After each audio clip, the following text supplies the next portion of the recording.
ક્યારે એવું લાગે છે કે જાણે દુનિયામાં કેટલુંય બધું બની રહ્યું છે, મોટા મોટા તોફાનો, પણ આપણને જાણે કશી અસર જ નથી થતી, જાણે બધું જ સૂન થઈ ગયું હોય. તો આજે આપણે એ જ સમજવાની કોશિશ કરીશું કે આ અજીબ ખાલીપણું, આ સૂનપણું એ છે શું. વિચારો, દેશનું કોઈ મોટું પ્રતીક, વ્હાઇટ હાઉસ જેવી જગ્યા, એનો એક ભાગ તૂટી પડે. શું થવું જોઈએ? આખા દેશમાં હાહાકાર મચી જવો જોઈએ, નહીં?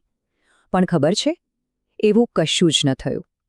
લોકો જાણે કે ઠીક છે. આ જ સવાલ છે, કેમ આવું થયું? અને આ જ સવાલ આપણને આજના વિષયના ઊંડાણમાં લઈ જશે.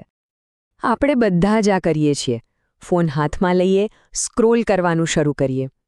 કોઈ મોટી દુર્ઘટનાના સમાચાર આવે, કોઈ જગ્યાએ કાટમાળના ઢગલા દેખાય, આપણે એક સેડ રિએક્શન આપી દઈએ અને તરત જ આગળ વધી જઈએ, જાણે કશું બન્યું જ નથી. આ જ આપણી નવી હકીકત છે, નહીં? તો શું આનો મતલબ એ છે કે આપણે બધા ઉદાસીન થઈ ગયા છીએ? શું આપણને ખરેખર હવે કોઈ વાતથી ફરક નથી પડતો? શું આપણે એટલા લાગણીહીન થઈ ગયા છીએ? ના, વાત એટલી સીધી નથી. અહીં જ આખી ગેમ બદલાઈ જાય છે. આ ઉદાસીનતા નથી, આ છે ઓવરલોડ, એટલે કે અતિશય ભાર. આમ સમજો જાણે આપણું મગજ એક કમ્પ્યુટર છે. હવે એના પર એક સાથે 50 ટેબ્સ ખોલી નાખો તો શું થાય? એ ધીમું પડી જશે, હેંગ થઈ જશે, કદાચ બંધ પણ થઈ જાય. બસ આપણી લાગણીઓનું પણ અત્યારે આવું જ થઈ રહ્યું છે. આ લાઈન ખરેખર બધું જ કહી દે છે. એવું નથી કે આપણને કોઈ વાતનો ફરક નથી પડતો, પણ આપણે એટલી બધી વસ્તુઓ જોઈ લીધી છે, એટલું બધું સહન કરી લીધું છે કે હવે રડવા માટે આંસુ જ બચ્યા નથી, શક્તિ જ નથી બચી. આ એકદમ વિચિત્ર સ્થિતિ છે. આને જાગૃત નિદ્રા જેવું કહી શકાય. એટલે કે આંખો ખુલ્લી છે, બધું દેખાય છે, પણ આપણે ખરેખર જાગતા નથી. બરાબર એવું જ જાણે તમે કોઈ મોટા શહેરમાં રહેતા હો. શરૂઆતમાં ટ્રાફિકનો, સાયરનનો અવાજ બહુ હેરાન કરે.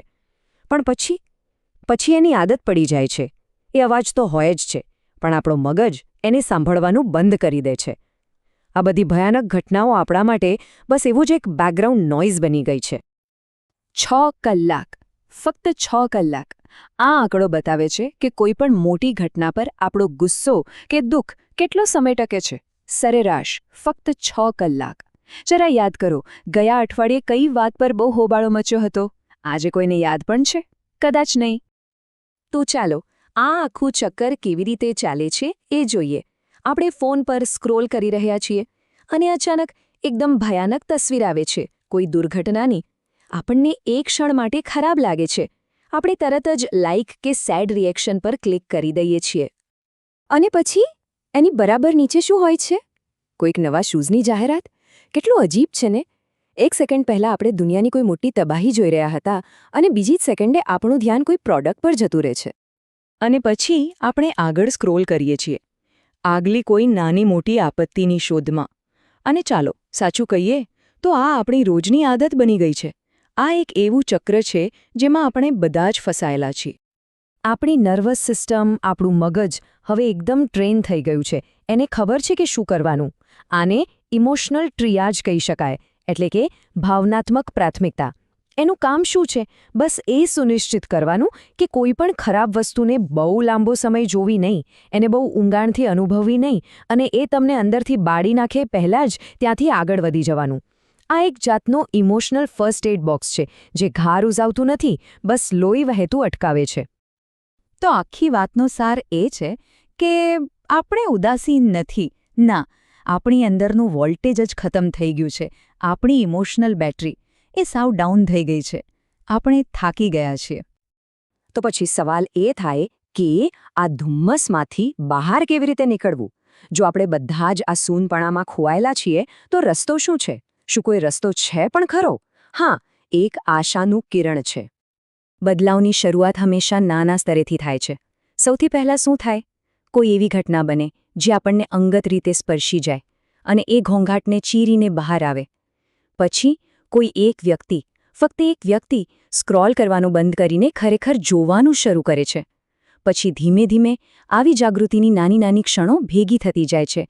અને જ્યારે પૂરતા લોકો આવું કરવા લાગે છે, ત્યારે આખા સમાજમાં, સામૂહિક ચેતનામાં એક કંપન અનુભવાય છે. પરિવર્તન અહીંથી જ શરૂ થાય છે. અને એક વાત યાદ રાખવા જેવી છે, આ જે સૂનપણું છે ને, એ કોઈ કાયમી અવસ્થા નથી. એક રક્ષણાત્મક કવચ છે.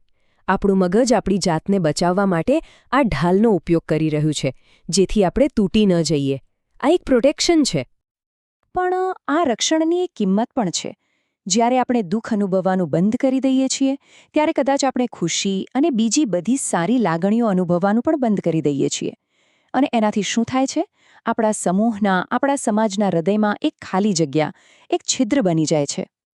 તો છેલ્લે એક સવાલ જે વિચારવા જેવો છે. જ્યારે આપણે બધા જાગતી ઊંઘમાં હતા, જ્યારે આપણે બધું જોઈને પણ નહોતા જોઈ રહ્યા, ત્યારે આપણી આસપાસ શું શું બની ગયું? આપણે શું ગુમાવી દીધું? અને હવે જ્યારે આપણી આંખો ખુલી રહી છે, ત્યારે આપણે એના વિશે શું કરીશું? આ સવાલનો જવાબ આપણે દરેકે પોતાની અંદર શોધવાનો છે.